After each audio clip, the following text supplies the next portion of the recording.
اعوذ باللہ من الشیطان الرجیم بسم اللہ الرحمن الرحیم۔ آخر وہی ہوا جس کا انتظار تھا اور منصوبہ ساز ناکام ہو گئے، ہاتھ ملتے رہ گئے۔ عمران خان کے حق میں عدالت کا بڑا فیصلہ آ گیا۔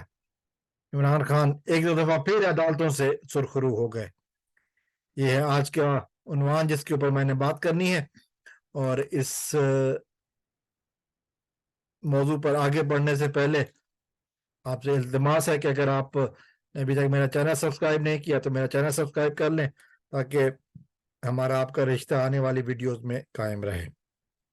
تو میں بات کر رہا تھا عدالت کے فیصلے کی۔ جنہوں نے منصوبہ بنایا تھا عمران خان کو پھنسانے کا، وہ لگتا ہے کہ اب پوری طرح ناکام ہو چکے ہیں۔ عطا تارڑ اور جو باقی اس کے حوالی تھے، ان کو ذلت کا سامنا کرنا پڑا۔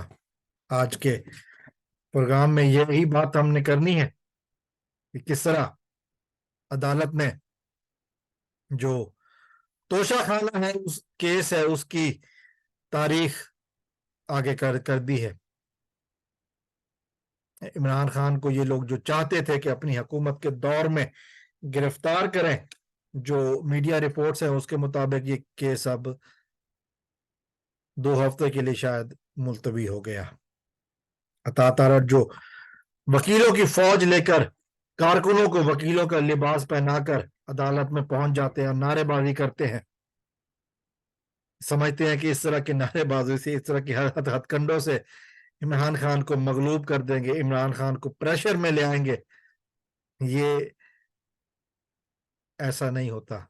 انہوں نے قانون کے ساتھ کھلواڑ کیا، قانون کے ساتھ مذاق کیا، قانون کو پیروں تلے روندا، اور عطا تارڑ کا وہ گھٹیا اشارہ یاد ہوگا قومی اسمبلی کے فلور، پنجاب اسمبلی کے فلور پہ جب انہوں نے کھڑے ہو کر کیا تھا، وہ کوئی چھپا ہوا نہیں ہے، وہ سامنے موجود ہے۔ سب جانتے ہیں کہ کس قدر نیچ اور گھٹیا ذہنیت کا مالک ہے یہ عطا تارڑ، اور اس بندے نے جو کچھ کیا ہے وہ یقیناً پاکستانی عوام بھولے گی نہیں، اور یہ اس وقت موجودہ حکومت کا، نون لیگ کا ترجمان ہے۔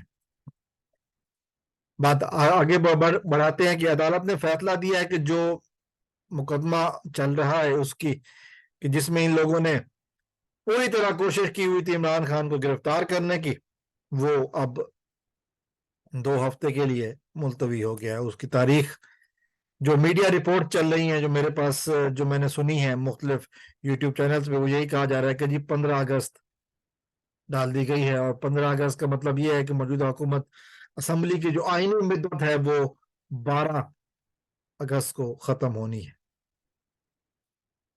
اپنی حکومت کے دور میں یہ خان کو گرفتار نہیں کر پائیں گے، یا کم از کم اس مقدمے میں گرفتار نہیں کر پائیں گے۔ آگے ہم دیکھ لیتے ہیں کہ اور بھی جو مقدمات ہیں وہ چل رہے ہیں، لیکن اس مقدمے میں ان کو، خان کو گرفتار کرنے کی سازش ناکام ہو گئی۔ اللہ تعالیٰ سے دعا ہے کہ اللہ تعالیٰ پاکستان کے دشمنوں کو نیست و نابود فرمائے، اور اقتدار پاکستان کے عوام کے حقیقی نمائندوں کے حق میں ہو، تاکہ ملک کی بہتری کے لیے فیصلے ہوں۔ السلام علیکم ورحمۃ اللہ۔ پاکستان زندہ باد۔